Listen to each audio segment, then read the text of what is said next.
ముఖ్యమంత్రి గారేగా చంద్రబాబు నాయుడు గారు.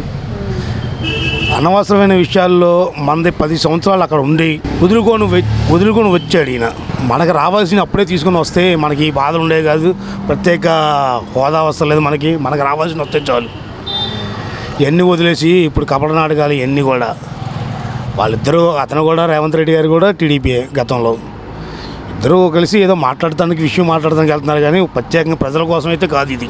అంటే రేవంత్ రెడ్డి గారు కూడా డిమాండ్లు కోరుతున్నారు కదా సార్, దాని మీద మీ అభిప్రాయం? అంటే 7 మండలాలు అనేవి కలపాలని, మరి తీర ప్రాంతాలు మరియు ఓడరేవులకు సంబంధించినటువంటి పోర్టులను అది భాగం కావాలని అడుగుతున్నారు. దాని మీద మీ అభిప్రాయం సార్? భాగం కావాలంటే అది కేంద్రం చూసుకుంటుంది కదా. ఇది కేంద్రం అవకాశం ఉంటుందంటారా చంద్రబాబు? ఎందుకు ఉంటుందండి? ఒకసారి అయిన తర్వాత మళ్ళీ రాజ్యాంగాన్ని మారుస్తారా? మార్చలేరుగా. అది అవకాశం లేదు. ఇది వేరే మంత్రాల కోసం మీటింగ్ తప్పించి ప్రజల కోసం అయితే కాదు ఇది. ఇప్పుడు తెలంగాణ ప్రజలకి 24 కోట్లు ఏపీ ప్రజలు ఇవ్వాల్సింది, ఏపీ అనేది ఇవ్వాల్సి ఉంది అని అంటున్నారు. అది నిజమేనంటారా?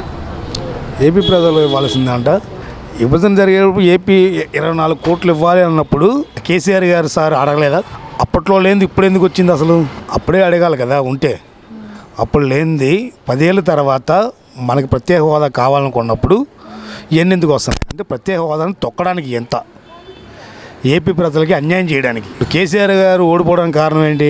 అక్కడ ఉన్న మన ఏపీలో ఉన్న జనాభా మీటింగ్లో ఏమన్నాడు? అక్కడ మీరు ఏదైనా ఉంటే ఏపీలో మాట్లాడుకోండి అనబట్టే కదా ఈరోజు అక్కడ ప్రజలంతా రివర్స్ అయింది దానికి. అక్కడ ఉన్న జనాభా ఎవరు? ఏపీ జనాభా కాదా? ఇంకా 24 కోట్లు ఎక్కడి నుంచి వచ్చింది బాకీ ఆయనకి ఇంకా ఇవ్వడానికి? అంటే గతంలో మనకి 7,000 కోట్లు అనేవి ఇవ్వాల్సింది అని అన్నారు. అవి ఇచ్చే అవకాశం ఉందంటారా ఇప్పుడు ఈ భేటీ ద్వారా? ఏవి ఎవరండి ఈ భేటీయే అసలు చెప్తాం కదా, ప్రజల కోసమో కాదు.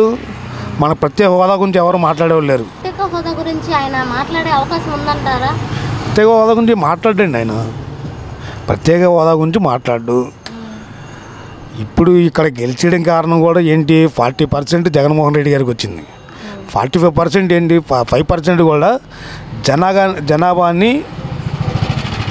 జనాభాలోకి ఎంప్లాయీస్గా జగన్మోహన్ రెడ్డి గారు చేసిన తప్పు ఏంటంటే ప్రతి వాక్యాన్ని ఆయన దగ్గరికి సజ్జల గారు వీళ్ళంతా కూడా వాని దగ్గర తీసుకెళ్లకుండా తొక్కిపెట్టిన ఇవన్నీ. అందువల్ల ఆ 5% కూడా తేడా వచ్చింది. కానీ ఈ పేదోడు పెద్దదారు అన్నారు సార్, పెత్తందారు చెయ్యే పెద్దదైంది. పేదోడు ఓడిపోయాడు. ఇప్పుడు కూడా అలాగని ఓడిపోయాడు అంటే పేదోడు ఓడిపోవడం కాదు, 40% చూపించాం. పేద ప్రజలు మొత్తం 40% చూపించాం. జగన్మోహన్ రెడ్డి గారు ధైర్యంగా ఉండొచ్చు. ప్లస్ నెక్స్ట్ వచ్చే 5 ఏళ్లలో కూడా నెక్స్ట్ వచ్చేది కూడా ఆయనే. ఇప్పుడు కూడా ఆయనదే గెలుపు, ఆయన ఓటమి కాదు. అంటే జగన్ గారు జగన్ లేఅవుట్ల కింద ఏదైతే బిల్లులు తీసుకున్నారు, అంటే ఇల్లు ఇస్తామన్నారు, అట్లా బిల్లులు తీసుకుని ఇల్లులు అనేవి పూర్తి చేయలేదని వ్యాఖ్యానిస్తున్నారు. దాని మీద మీ అభిప్రాయం సార్? ఎక్కడ పూర్తి చేయించారు అసలు? ఇప్పుడు రాజధానిలో పేదోడికి ఇస్తా అన్నాడు, అక్కడ కోట్లోనే. వైజాగ్లో ఇస్తున్నాడు. వైజాగ్ కొన్ని ఏరియాలో కట్టిన ఇచ్చాడు కూడా. ఇంకొన్ని ప్రాంతాలు అయ్యి కోట్లకే. అది గవర్నమెంట్ భూమి కాదు, ప్రైవేట్ భూములు అని ఏదో రూపంలో ఎక్కడికి వెళ్ళినా కోట్లోకి వేయడమే తప్పించి అడ్డుకుంది ఎవరంటే ఆ టైంలో చంద్రబాబు నాయుడు వాళ్ళు కాదా? ప్రత్యేక ప్రజలకు ఇవ్వకుండా పేదోడికి ఇవ్వకుండా అడ్డుకుంది చంద్రబాబు నాయుడు గారే. ప్రతి విషయానికి ఆయన వెనకుండి వేరే వాళ్ళతో కోట్లు వేయించడం.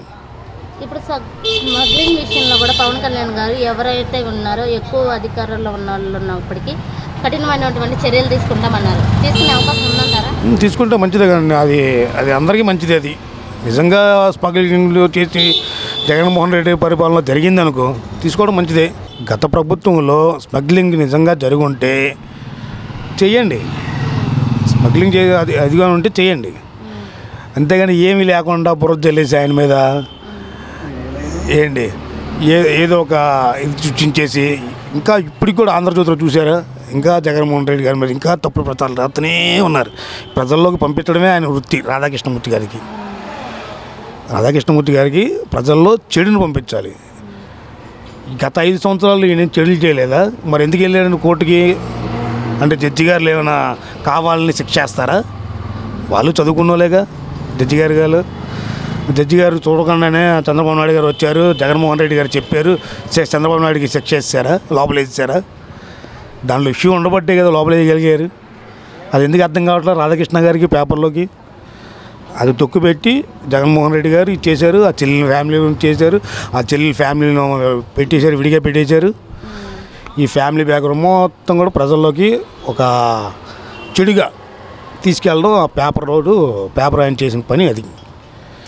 అది ప్రజలు కొంతమంది నమ్మారు దాన్ని, కొంతమంది నమ్మలేదు. నమ్మకపోబట్టే 40% వేయగలిగాం. ఇప్పుడు జగన్ గారు కూడా అంటున్నారు, మా మీద కక్షపూరితమైనటువంటి చర్యలు చేసి ఈ విధమైనటువంటి ధోరణికి పాల్పడుతున్నారు, చేస్తారు. ఈ విధంగా కొట్టడం కానీ ఇట్లాంటి రక్తపాతం అనేది సృష్టిస్తున్నారు అని అంటున్నారు. అసలు పింగళ మీద జైల్లో పెడతానికి 307 కేసు పెట్టాల్సిన అవసరమా? సెక్షన్ అది.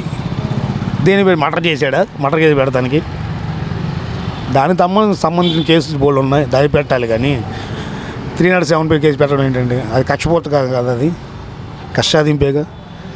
ఇంకా జరుగుతాయి, జగన్మోహన్ రెడ్డి మీద ఇంకా జరుగుతాయి. మొన్న పేపర్లో చూసే ఉంటారు, ప్రతి ఇంటికి కూడా ప్రతి మహిళకి 1500 ఆడపిల్లలు ఉంటే ఇస్తా అన్నారు.